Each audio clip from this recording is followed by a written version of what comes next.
What would you do if one frozen morning you woke up to find two abandoned newborns in your boat? No names, no footprints, no clue who they were or why they were left for you? An old fisherman who discovers them makes a choice that will alter not only his life, but also the lives of two children whose past remains shrouded in silence. Yet 18 years later, just as their lives begin to feel complete, a letter arrives, and with it, the past comes knocking. Listen to today's story until the very end, and please let us know where you're listening from. Don't forget to subscribe to our channel. In the snow-covered lakeside town of Stillwater, Montana, winter had taken hold deeply. James Whitaker, a weathered black fisherman with hands like driftwood and a heart wrapped in quiet grief, woke before dawn. His boots crunched across the frozen ground toward Lake Echo, a place he'd known since childhood. That January morning, with only the intention to check his ice fishing gear, James opened the hatch of his old wooden boat and froze inside. Wrapped in woolen blankets lay two newborns, a girl and a boy. No note, no footprints, no explanation, just the hush of snowfall and the groan of shifting ice. Without hesitation, James scooped them up, pressed them tightly to his chest, and carried them home. Their tiny bodies shivered against his coat, and their muffled whimpers clung to the frozen air like fragile music. That day, his quiet, weathered cabin gained not just two new souls, but a purpose it hadn't known in years. He lit a fire, warmed milk, and wrapped them in every blanket he could find.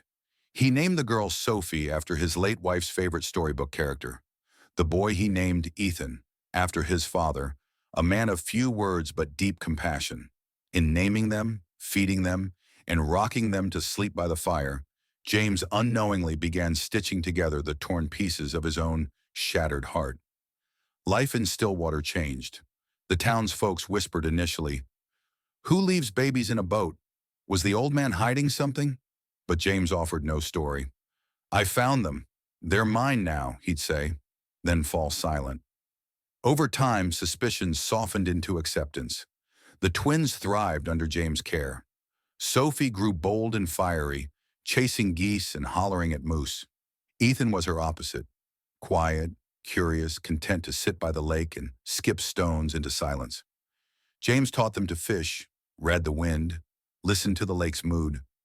Every night he made up stories by the fire, yet he never told them the truth of how they arrived there.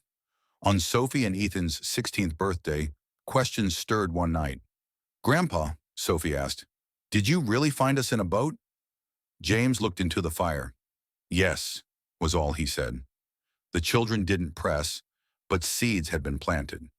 2 years passed, and they became inseparable fixtures of Stillwater. Ethan worked with the town mechanic. Sophie volunteered at the school library. But the unknown clawed at them. Who were they? Why had someone left them? Then one morning the envelope appeared. It seemed just another day. Calm wind, still lake. But something hung in the air, unspoken. Sophie found it first. A cream-colored, thick, unmarked envelope. No stamp, no name, no return address. She turned it over slowly, feeling a strange chill despite the warmth of the day. When she handed it to James, his hands trembled before touching the seal. He opened it with reverence like an old memory. Inside, a plain slip of paper, just one line in dark blue ink, as if handwritten. "They are ours, we're coming back." No date, no names, no explanation. The room fell silent. James's shoulders sank, as if the paper bore more weight than it should. He stared at it so long, Sophie wondered if he'd speak. When he finally did, it was more to himself than to her. "I knew this day would come." "Who are they?" Sophie asked.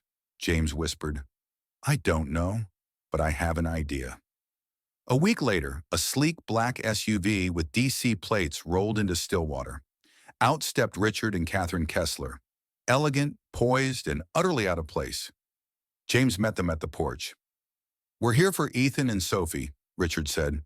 They presented DNA results, political history, a past marred by fear and ambition. The twins have been left to protect a legacy, not lost, but hidden. Catherine's tone was clinical. "We can give them more education, opportunity, a real future." James stared at the lake. "They already have one," he replied. The Kesslers didn't relent.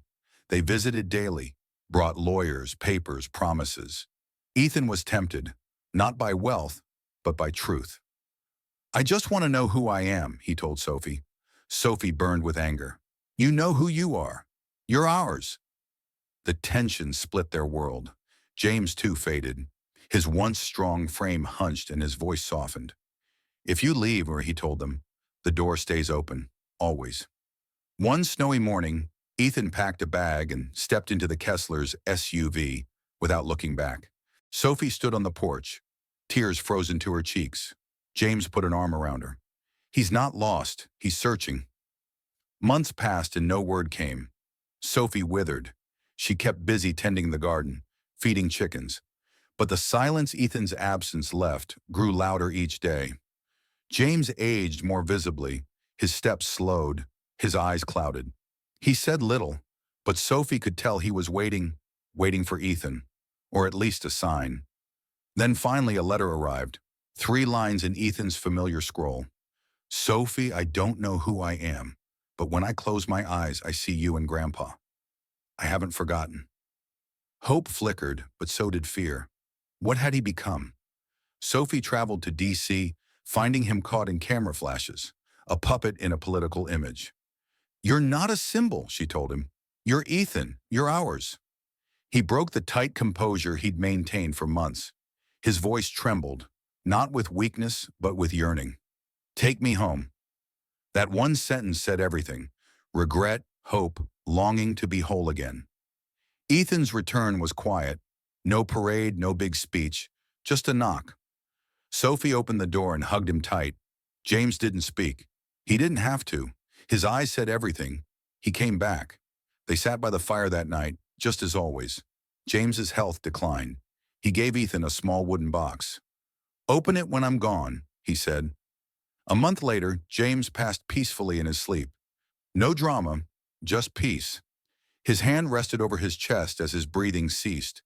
His body was peaceful, like someone who'd finally laid down the last of his burdens. They didn't cry right away.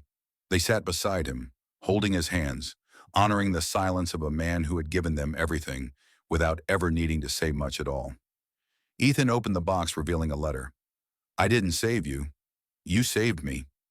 I was adrift, hollowed out by loss, until the day I found you in that boat. Blood means nothing if there's no love to bind it.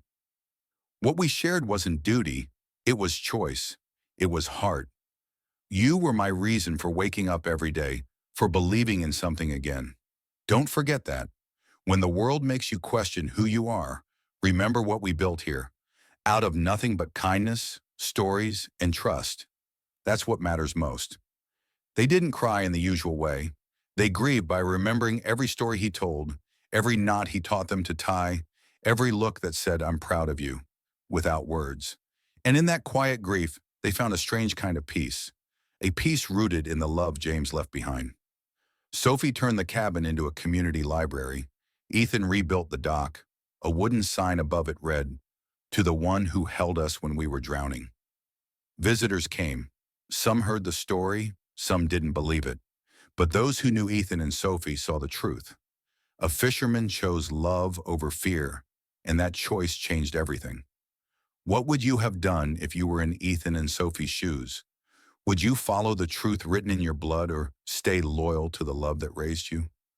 Please share your thoughts and opinions in the comments below, and do subscribe to our channel. Thank you for listening.